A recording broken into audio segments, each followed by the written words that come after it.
ನಮಸ್ತೆ ನನ್ನೆಲ್ಲ YouTube channel ವೀಕ್ಷಕರಿಗೆ. ಇವತ್ತು ನಾವು ಇಡ್ಲಿ ಚಟ್ನಿ ಮಾಡ್ತಾಯಿದ್ದೀವಿ. ಸೊ ಇಡ್ಲಿ ಚಟ್ನಿ ಮಾಡೋದು ಹೇಗೆ ಅಂತ ತೋರಿಸ್ಕೊಡ್ತಾ ಇದ್ದೀನಿ ನೋಡಿ. ಫಸ್ಟ್ ಇದರಲ್ಲಿ ನಾವು ಕ್ವಾಂಟಿಟಿ ಸ್ವಲ್ಪ ಮಾಡ್ತಾ ಇರೋದ್ರಿಂದ ಇದರಲ್ಲಿ ನಾನಿಲ್ಲಿ 5 ಮೆಣಸಿನ್ಕಾಯಿ ಯೂಸ್ ಮಾಡ್ತಿದ್ದೀನಿ. ನೀವು ಯಾವ ಥರ ಎಷ್ಟು ಮೆಂಬರ್ಸಿಗೆ ಬೇಕು ಅದರ ಮೇಲೆ ಕ್ವಾಂಟಿಟಿನ ಜಾಸ್ತಿ ಮಾಡ್ಕೊಳ್ಳಿ. ಸೊ ನಾವಿಲ್ಲಿ 5 ಮೆಣಸಿನ್ಕಾಯಿ ತಗೊಳ್ತಾ ಇದ್ದೇನೆ. ಇವಾಗ ಈ ಮೆಣಸಿನ್ಕಾಯನ್ನು ಚೆನ್ನಾಗಿ ಡ್ರೈ ಮಾಡ್ಕೋಬೇಕು, ಚೆನ್ನಾಗಿ ಹುರ್ಕೊಳ್ಬೇಕು. ಸೊ ಹುರಿಯೋದ್ರಿಂದ ಚಟ್ನಿ ಸ್ವಲ್ಪ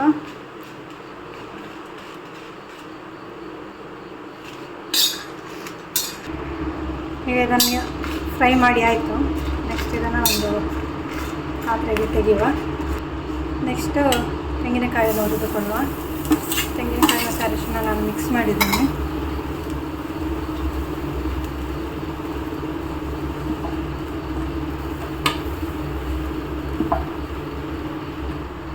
ನೋಡಿ ಇವಾಗ ಆಲ್ಮೋಸ್ಟ್ ಫ್ರೈ ಆಗಿದೆ. ನೆಕ್ಸ್ಟ್ ಇದನ್ನು ಹುರ್ಕೊಳ್ಬೇಕು. ಇವಾಗ ನೋಡಿ ಆಲ್ಮೋಸ್ಟ್ ಇದು ಬ್ರೌನ್ ಕಲರ್ ಆಗಿದೆ. ಇನ್ನು ಇದನ್ನು ಮಿಕ್ಸಿ ಜಾರಿಗೆ ಹಾಕಿ ಸ್ವಲ್ಪ ಸಣ್ಣ ಮಾಡ್ಕೊಳ್ಬೇಕು. ಮಿಕ್ಸಿ ಜಾರಿಗೆ ಏನೇನೆಲ್ಲ ಹಾಕ್ಬೇಕಂತ ಹೇಳ್ತೇನೆ. ಸೊ ಇವಾಗ ಇದನ್ನು ತೆಗೆಯುವ. ಹಾಗೆ ನಾವು ಪ್ರಾನ್ಸನ್ನು ತಗೊಂಡು ಒಂದು ಸ್ವಲ್ಪ ಡ್ರೈ ಮಾಡ್ಕೋಬೇಕು. ಡ್ರೈ ಮಾಡೋದ್ರಿಂದ ಸ್ವಲ್ಪ ಹುಡಿ ಗರಿ ಗರಿಯಾಗಿ ಬರ್ತದೆ ಮಿಕ್ಸಿಗೆ ಹಾಕುವಾಗ. ಸೊ ಹಾಗಾಗಿ ಸ್ವಲ್ಪ ಡ್ರೈ ಮಾಡ್ಕೋಬೇಕು. ಇದು ಬಂದುಬಿಟ್ಟು ಮಂಗಳೂರಲ್ಲಿ ಎಟ್ಟಿ ಅಂತ ಕರಿತೇವೆ. ಸೊ ತುಳುವಲ್ಲಿ ಕೂಡ ಎಟ್ಟಿ ಅಂತಲೇ ಕರೆಯೋದು.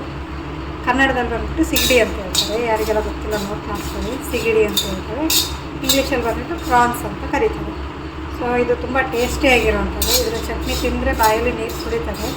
ಸೊ ತುಂಬ ಟೇಸ್ಟಿಯಾಗಿರುತ್ತೆ. ನೀವು ಟ್ರೈ ಮಾಡಿ ನೋಡಿ. ಮಾಡೋ ವಿಧಾನ ಹೇಳ್ಕೊಡ್ತೀನಿ. ಸಿಂಪಲ್ ಆಗಿದೆ ಮಾಡೋದು. ಸರಿ, ಎಲ್ಲರೂ ಟ್ರೈ ಮಾಡಿ ಮತ್ತು ಕಮೆಂಟ್ ಮಾಡಿ ಹೇಗಾಗಿದೆ ಅಂತ. ಇವಾಗ ಡ್ರೈ ಮಾಡಿದರೆ ತೆಂಗಿನಕಾಯನ್ನು ಮತ್ತು ಹುಳಿ ಹಾಕಿ ಒಂದು ರೌಂಡು ಮಿಕ್ಸಿಗೆ ಹಾಕಬೇಕು. ಸೊ ಜಾಸ್ತಿ ಸಣ್ಣ ಮಾಡಬಾರ್ದು. ಒಂದು 2-3 ರೌಂಡು ತಿರುಗಿಸಿದರೆ ಸಾಕು. ಯಾಕೆಂದರೆ ಸ್ವಲ್ಪ ಗರಿ ಗರಿಯಾಗಿ ಬರಬೇಕು ಹೇಳಿದ್ರೆ ಒಂದು 2-3 ರೌಂಡು ಮಿಕ್ಸಿಗೆ ಹಾಕ್ಕೊಳ್ಳೋಣ. ಇವಾಗ ಎಲ್ಲ ಮಿಕ್ಸಿಗೆ ಹಾಕ್ಕೊಂಡು ಇಟ್ಕೊಂಡಿದ್ದೇವೆ. ತೆಂಗಿನಕಾಯಿ ಮತ್ತು ಎಟ್ಟಿನ 1 ರೌಂಡ್ ಮಿಕ್ಸಿಗೆ ಹಾಕ್ಕೊಂಡಿಟ್ಟಿದ್ದೇವೆ. ಮತ್ತು ಈರುಳ್ಳಿ ರೆಡಿ ಮಾಡ್ಕೊಂಡು ಇಟ್ಕೊಂಡಿದ್ದೀವಿ. ಇವಾಗ ಏನಂದರೆ ಒಗ್ಗರಣೆ ಕೊಡಬೇಕು. ಒಗ್ಗರಣೆ ಕೊಟ್ಟ ನಂತರ ಅದು ಗರಿ ಗರಿಯಾಗಿ ಬರಬೇಕು. ಫಸ್ಟು ಆಯಿಲ್ ಹಾಕುವ. 1-2 ಟೇಬಲ್ ಸ್ಪೂನು. ಜಾಸ್ತಿ ಆಯಿಲ್ ಹಾಕೋಬೇಡ. ನಂತರ 1-2 ಜೀರಿಗೆ ಹಾಕಬೇಕು. ಇದಾದಮೇಲೆ ಈರುಳ್ಳಿ ಹಾಕುವ.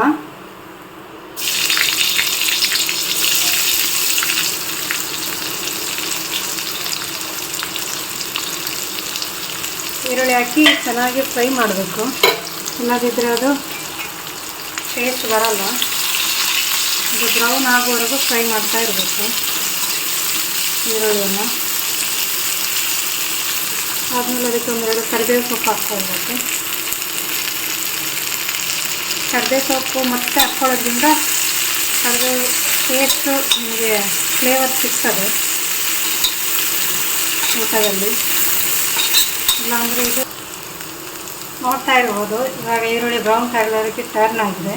ಸೊ ನೆಕ್ಸ್ಟ್ ಇದಕ್ಕೆ ನಾವು 1 ರೌಂಡು ಮಿಕ್ಸಿ ಹಾಕ್ಕೊಂಡಿರುವ ಎಟ್ಟಿಯನ್ನು ಸೇರಿಸಬೇಕು. ಎಟ್ಟಿಯನ್ನು ಸೇರಿಸಿ ಅದರೊಟ್ಟಿಗೆ ಫಸ್ಟ್ ಎಟ್ಟಿನ ಫ್ರೈ ಮಾಡ್ಕೋಬೇಕು.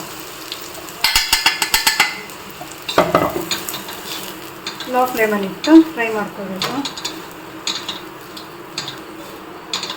ಸ್ವಲ್ಪ ಹೊತ್ತು ಇದನ್ನು ಫ್ರೈ ಮಾಡ್ತಾ ಇರಬೇಕು. ಬಿಕಾಸ್ ಇದು ಅಡಿ ಹಿಡಿತದೆ, ಅಂದರೆ ಒತ್ತದು ಒಂದು ಸ್ವಲ್ಪ.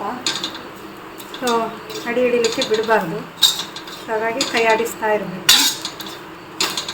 ಸೊ ಇದನ್ನು ಹೀಗೇ ಕೈ ಆಡಿಸ್ಕೊಂಡು ಅದು ಒಂದು ಸ್ವಲ್ಪ ಬೇಯೋವರೆಗೂ ನೋಡ್ಕೋಬೇಕು, ಒತ್ತದ ಹಾಗೆ. ಆಮೇಲೆ ಇದು ಫುಲ್ಲು ಡ್ರೈ ಆಗಬೇಕು. ಇದು ಡ್ರೈ ಆದಮೇಲೆ ಮಿಕ್ಸಿಗೆ ಹಾಕ್ಕೊಂಡಿರೋ ತೆಂಗಿನಕಾಯಿ ಎಲ್ಲ ಹಾಕ್ಕೊಳ್ಬೇಕು. ನೆಕ್ಸ್ಟ್ ಇವಾಗ ಇದು ಆಲ್ಮೋಸ್ಟ್ ಡ್ರೈ ಆಗಿದೆ. ನೆಕ್ಸ್ಟ್ ಇದಕ್ಕೆ ನಾವು ರುಬ್ಬಿಟ್ಕೊಂಡಿರುವ ತೆಂಗಿನಕಾಯನ್ನು ಹಾಕ್ಕೊಳ್ಬೇಕು.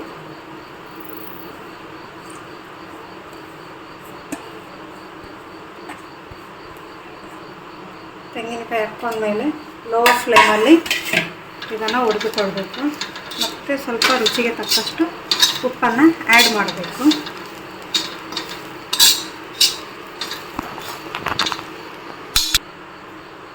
ಈಗ ಇದು ಫುಲ್ಲ ಡ್ರೈ ಆಗಿದೆ. ಡ್ರೈ ಆದಮೇಲೆ ಎಟ್ಟಿ ಚಟ್ನಿ ಮುಗೀತು, ಫುಲ್ಲ ಆದಾಗೇ. ಸೊ ಈಗ ಇದನ್ನು ಒಂದು ಬೌಲಿಗೆ ಹಾಕಿ ತೆಗೆದಿಟ್ಟರೆ ನೆಕ್ಸ್ಟ್ ನೀವು ಒಂದು ವಾರ ಇಟ್ಕೊಳ್ಬೇಕಾದ್ರೂ ತಿನ್ಬೋದು.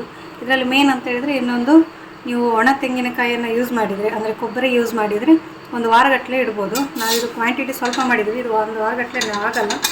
ಬಟ್ ಇದರಲ್ಲಿ ಹಸಿದು ಯೂಸ್ ಮಾಡಿದ್ರಿಂದ ಒಂದು ವಾರ ಇಡ್ಲಿಕ್ಕೆ ಆಗಲ್ಲ, ಒಂದು 2-3 ದಿನದಲ್ಲಿ ತಿನ್ಬೋದು. ನೋಡಿದ್ರಲ್ಲ ಫ್ರೆಂಡ್ಸ್, ಎಟ್ಟಿ ಚಟ್ನಿ ಹೇಗೆ ಮಾಡೋದಂತ. ನೀವು ಟ್ರೈ ಮಾಡಿ, ಇಷ್ಟವಾದಲ್ಲಿ ಲೈಕ್, ಕಮೆಂಟ್, ಶೇರ್ ಮಾಡಿ. ಹಾಗೂ ಇದೇ ಥರ ವೀಡಿಯೋಗೆ ನಮ್ಮ ಚಾನಲನ್ನು ಸಬ್ಸ್ಕ್ರೈಬ್ ಆಗೋದನ್ನು ಮರೆಯಬೇಡಿ. Thank you all.